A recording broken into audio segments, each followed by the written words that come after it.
Hi, I'm Rich Ferguson, and welcome to the Unorthodox collection. I'm very excited to share with you tons of moves I've come up with over 15 years as a full-time magician. Now, these moves are very useful in my everyday magic, and I hope they'll be useful for you too. To start with, this DVD is going to be broken into two main sections. The first part is going to be devoted to the main utility move I call the fallout. And now it's a really weird utility move that I've come up with that's kind of a hybrid between a second deal, a palm, a double lift, a side still. You're going to see it in a minute, and I hope you enjoy it. It lets you do many different things with it. The second half of the DVD is going to be devoted to just a whole variety of unorthodox moves that are basically moves that are somewhat common in magic, some that aren't, and they're things that I've come up with by seeing maybe some things on TV when I was younger and trying to reverse engineer it like we all do, and I've come up with things that maybe aren't even that common in magic, some of which are completely unheard of according to some guys that have helped me do the history on this DVD. So I'm really excited to share those with you. And before we move on, I wanted to give you a little bit of a little history of me as well, so you know kind of how I tick and where I've come from and why it is that I've come up with the moves I've come up with. So obviously I'm Rich Ferguson, and I started doing magic really late. I wish I had the support and the opportunity to have done magic when I was younger, but I just didn't. And I started doing magic in my mid-20s. That's when I first discovered it. I never even knew what magic was. I was very into human behavior and profiling and all that kind of stuff. So I was into psychology, and magic was a really good fit for me.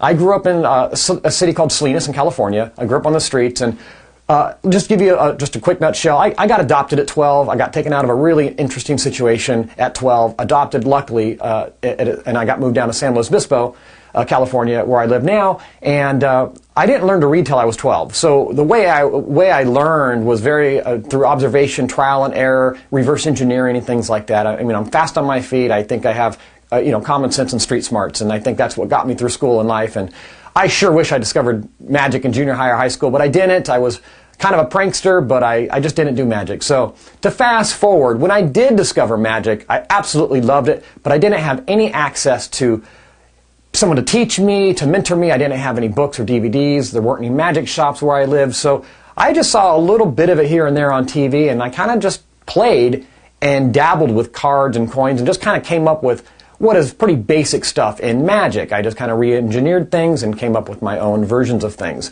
But through that process of doing that for many years, I became a professional magician.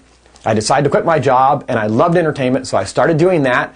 And for 2 to 3 years, I still had never seen a magic book, a magic DVD, and it was all, my entertainment was based on humor, human behavior, and just some of the weird tricks I just kind of re-engineered that I had seen, that I know are common in magic.